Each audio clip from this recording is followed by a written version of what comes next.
Hey, welcome back.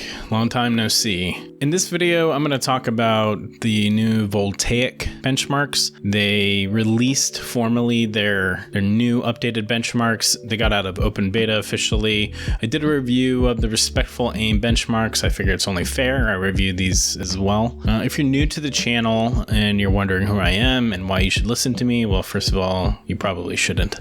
I'm an engineer by trade. I kind of approach things scientifically, empirically. It's just how I think. I have about 350 hours in kovaaks. I've been doing AIM training for almost 2 years now and following the AIM community for a couple years as well.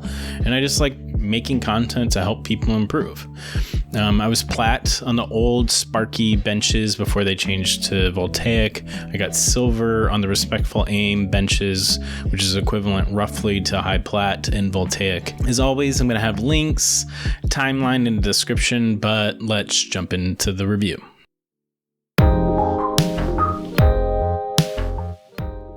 So before we get started, just to get this out of the way, I just want to acknowledge that there is a bit of a healthy competition between the two different groups, AIM communities, RespectfulAim, and now Voltaic. And there's similarities with the benches and just wanted to give my take on it. On screen, I'm going to throw up like a comparison between the RA and Voltaic benches. I think the key thing that you'll see, I highlighted green, where they are similar or the same scenarios. It's pretty easy to tell just right off the bat that anywhere between 75 to 85% of the scenarios are the same between the two. One area even where I didn't associate the two as being the same is between Flicker Plaza and Ground Plaza Voltaic. I mean, technically they're roughly the same. I'm going to talk about that more about it later. And just some quick fact checking on when the benches were released. November 1st is when RespectfulAim releases their benchmarks. Voltaic open beta benchmarks were announced on the 22nd of November, and they were just now released 20 December. Now, I don't know what went on behind the scenes, how long the different groups have been thinking about them and considering the changes. Who released what first doesn't really matter in the grand scheme of things. In the end, we all benefit. My personal opinion on the topic, you'll improve faster with either benchmark than if you followed the legacy Sparky benches. And the main reason there is they force you not to skip foundational AIM mechanics. They are now broken into the 6 different groups when before there were only 3 groups. I give the edge to RA for now because of the speed that they release the updates. So far, Voltaic and Sparky in the past has kind of proven to be slow to release changes to the benchmarks themselves. As somebody who practices Agile in the workplace and focuses a lot on the idea of creativity and innovation, you can definitely see and feel that coming out of RA quite a bit more.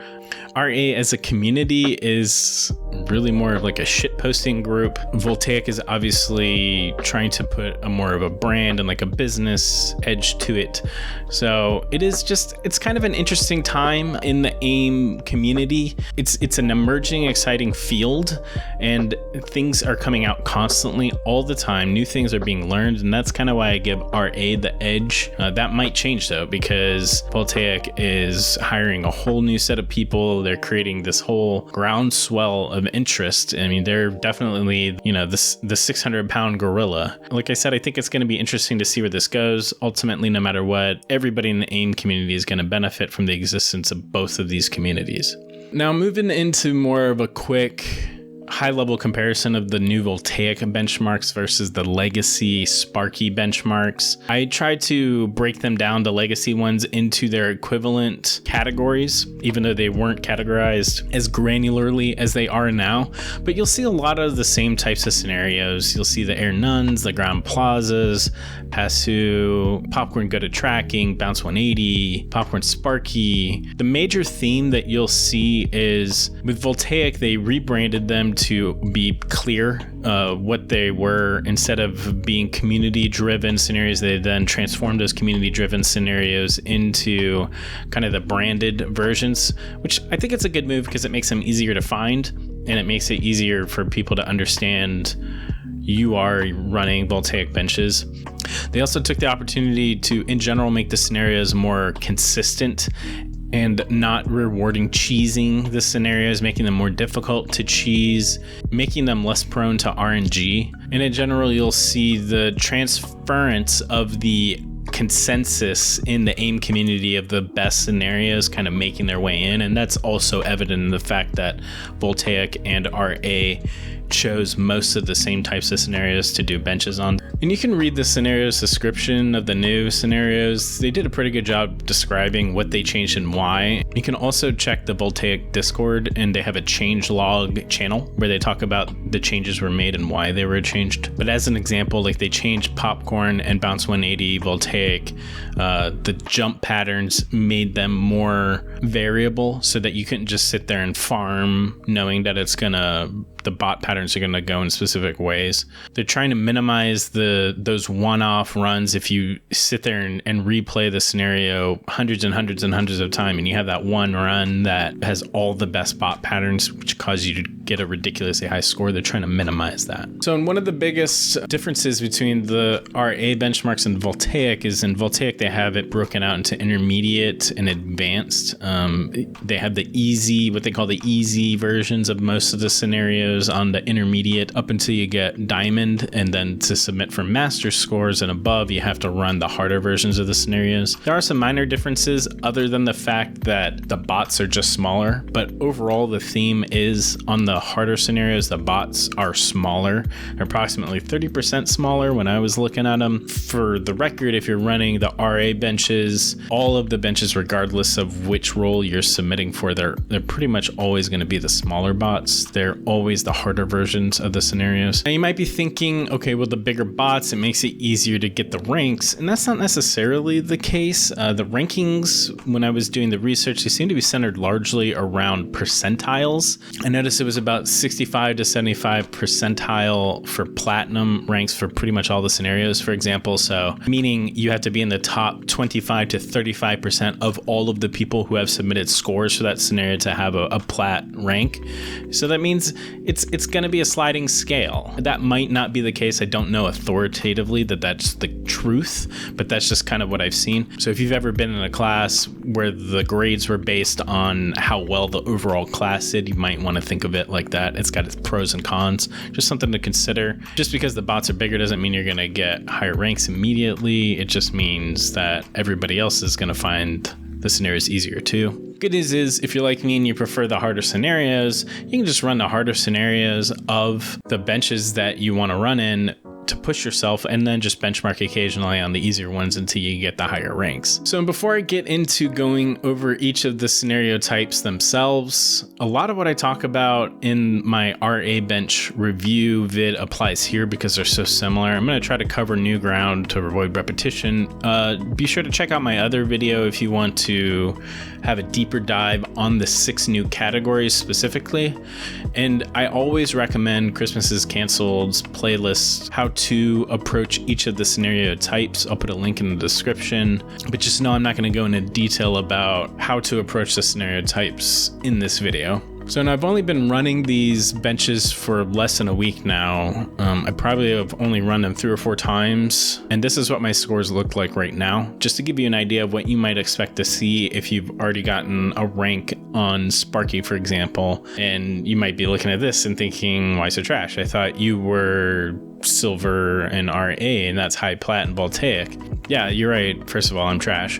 I've noticed that the scores for the ranks have risen a little overall. So if you barely hit a certain roll before the changes, expect to see a dip in where you land in these new ones. If you don't try hard kovaaks like me, I don't try hard it. I have gotten about 350 hours over a period of 2 years, an hour a day at the most. You're probably not going to see the same results than somebody who plays it 8 hours a day.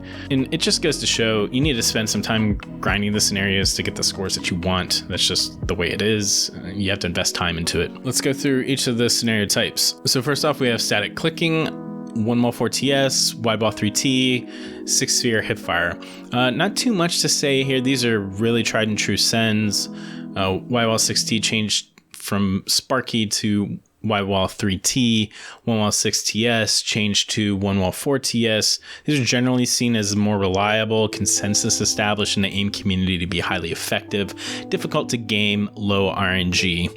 6-sphere hipfire is the new entry. I was kind of skeptical at first, but I'm more sold now. It does help a lot with small wrist-based microflicks.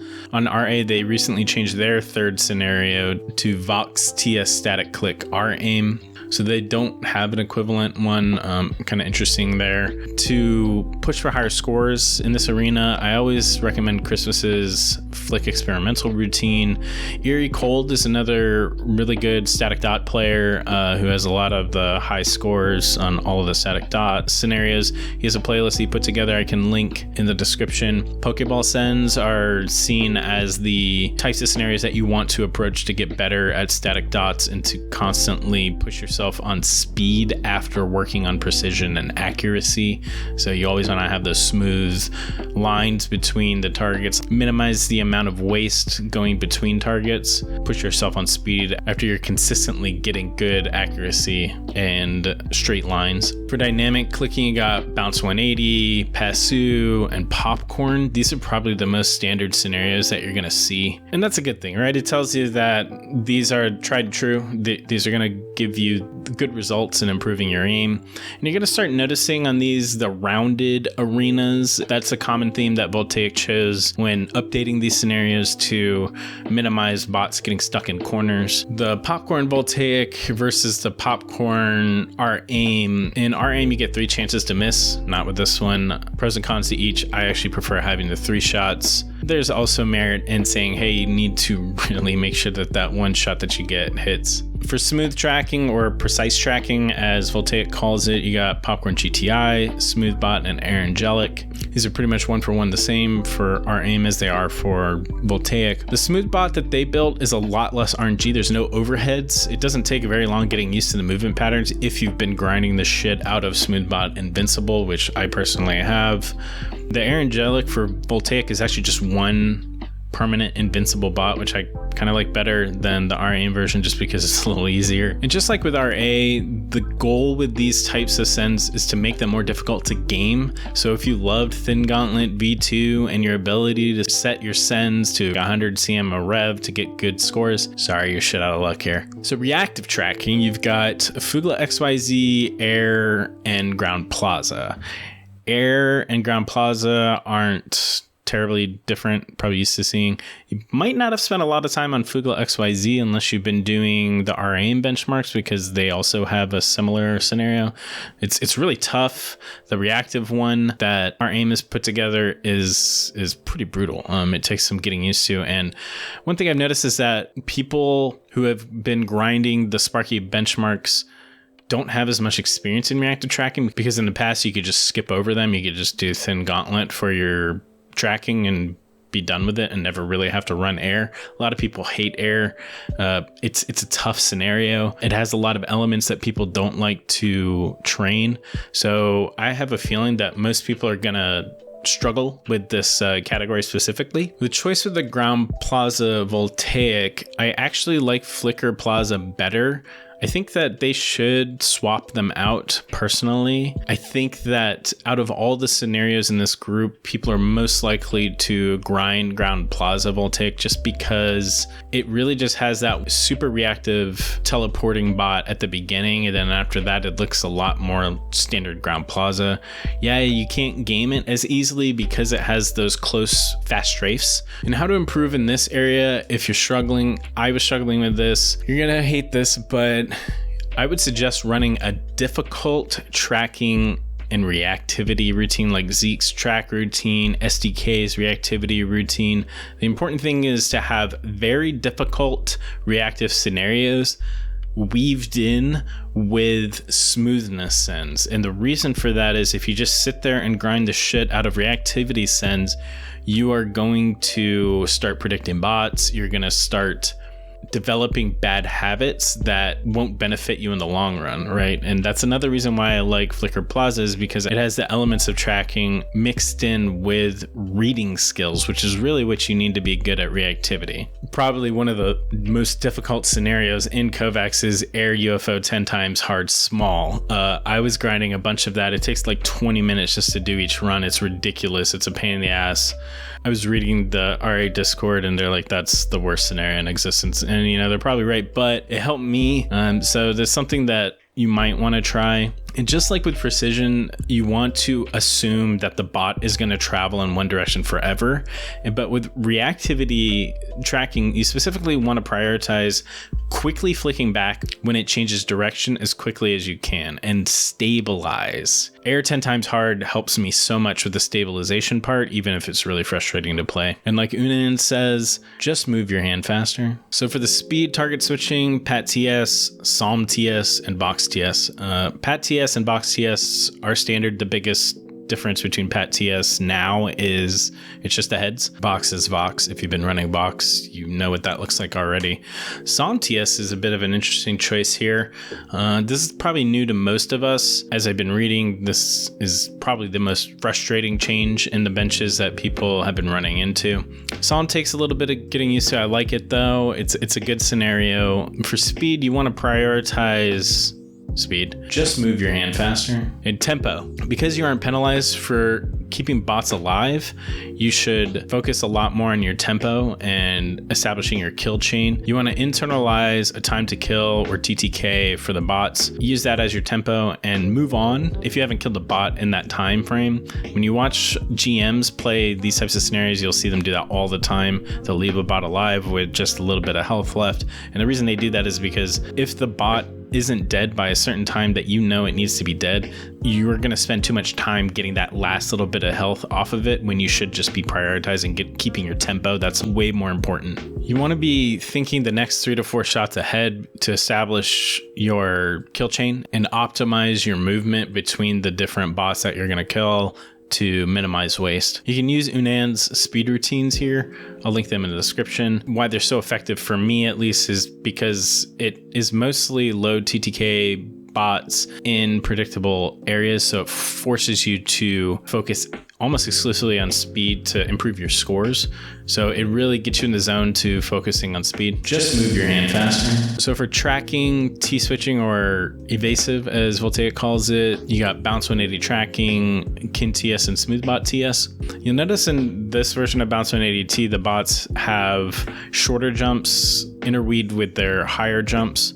My guess is to make it more difficult to predict the bot patterns and just farm the bots at the apex of their bounce. Smoothbot TS is the big difference between Voltaic and RA here. And it makes me wonder why not TAM target switch, because it looked to be really the same type of bot pattern. If you've run the pure routine, smoothness routine, you've probably been running a ton of TAM target switch. Maybe they just wanted more donut sticks instead of donut hole shaped bots. I don't know. Either way, it's a good scenario to really help you with your stability and precision. The same advice applies for the evasive target switching that does for the speed target switching, the biggest thing being these are higher TTK bots. You're going to constantly run into situations where the bot moves the opposite direction right after you flick to it. You'll find that it makes more sense to just move on to a different bot if it is something that you couldn't immediately track. Basically, don't sit there and waste your time trying to kill each bot every time you flick to it if it doesn't meet your criteria for optimal movement, or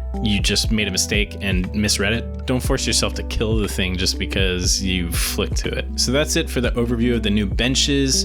If you're running into issues where you're plateauing and you're trying to reach higher scores, in other words, you don't improve over a long period of time, I have another video on how to break through those plateaus. But the number one piece of advice I can give you now to continuously improve is to constantly push yourself outside of your comfort zone so you're working towards something more difficult than you can currently achieve.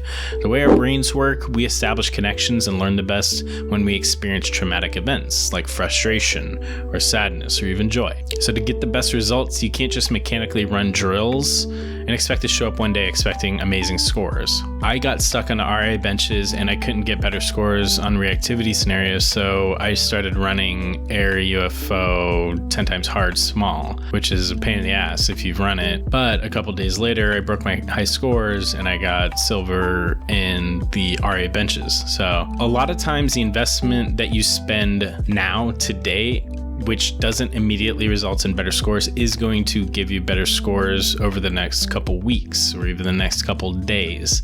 Think of it as investment today into what you're going to be doing tomorrow, even if you're not actually pushing those scores today. That's all from me. I hope you enjoyed this video. Please like, subscribe, and check out the new Stardew Valley 1.5 update. It's pretty badass. I'll see you next time.